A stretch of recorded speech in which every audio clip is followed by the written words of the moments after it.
Man, there's stuff on this hobby that is just unbelievable. Like the experience, I mean, like this, I just love this hobby. Like this model railroading is so inexhaustible. Like the world that you create, it's never about this huge layout. Like my layout at this level of detail in a 10 by 12 room is huge. Okay, so it's all about perspective. There's no standard of size.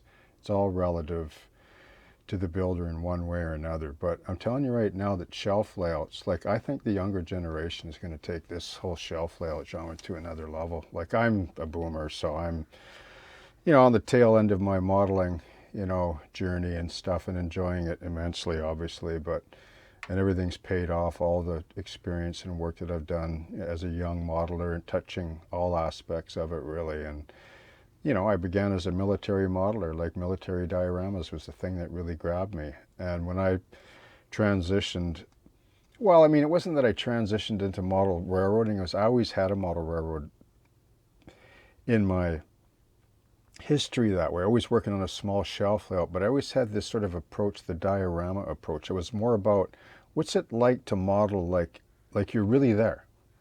Like you're there on location. Right?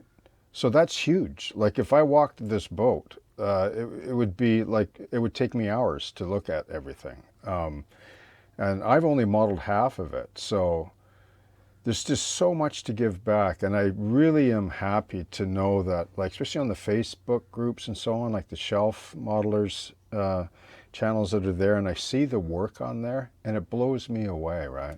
I never saw work like that when I was their age. Like there were a few people around that were exceptional modelers, but it wasn't like a mainstream thing. I mean, it might have been, but it wasn't published because there was no social media, right?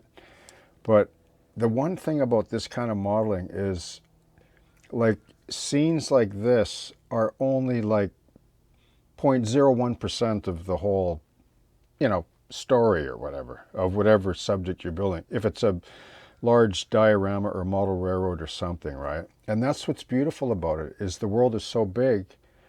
The world is your oyster, like as a modeler, right?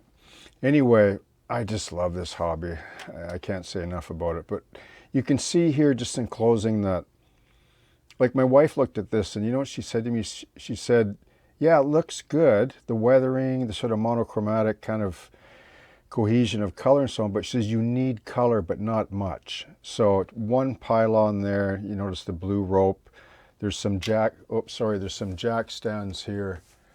I had 4 yellow ones and then 4 black ones. And then what I did was I put a black one here and then just 3 yellows. I put the other ones on the other side just to shake it up a bit, right?